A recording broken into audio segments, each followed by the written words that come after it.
بوالهوس په وې د ستا په محبت کې باغی شوې به د ستا و د نبي وې. السلام علیکم ورحمت الله وبرکاتو. احسان الله احسان یم د کلام ادبي پاڼې نه. نن ورسه په پروګرام کې کډوال صاحب ملګری دی، نو کډوال صاحب له په خپل پروګرام کې هرکلی ویوي. ډېره زیاته مننه احسان الله احسان صاحب، د تاسو هم ډېره مننه کوم د کلام ادبي ملګري د پاڼې د څومره لیکوالان چې دي د هغو هم ډېره مننه کوم. د تاسو د توجه د وخت راکولو ډېره زیاته مننه.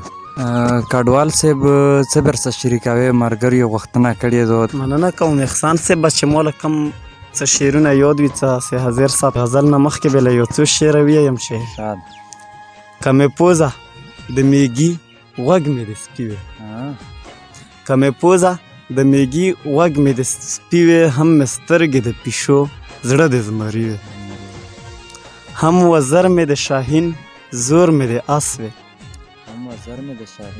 هم وزر مې د شاهین زور مې د اس وې، رانه تنګې فرشتې به آسماني وې. او بوالهوس په وې د ستا په محبت کې، بوالهوس په وې د ستا په محبت کې باغی شوې به د ستا و د نبي وې.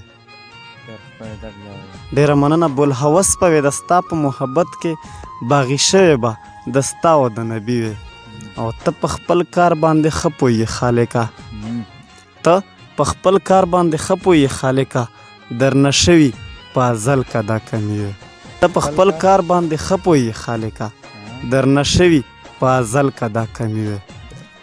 ډېره مننه. او یو غزل د سره شریکوم چې شولې یې تیرې د ځوانۍ خبرې، شولې یې تیرې د ځوانۍ خبرې، هغسې نه کړي د مستۍ خبرې.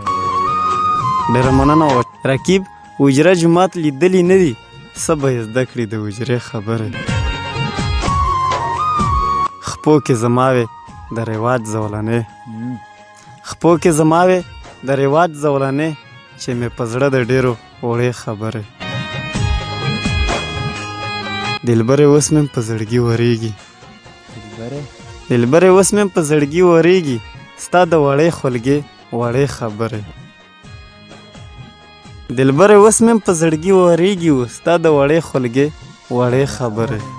او آخري مقطع یې ده چې نوي حالاتو سره زغل پکار دی، نوي حالاتو سره زغل پکار دی، کډواله پرېږده پخوانۍ خبرې. دغه د غزل یو څو شعر له یاد و چې تاسو سره مې شریک کړل. ډېره مننه.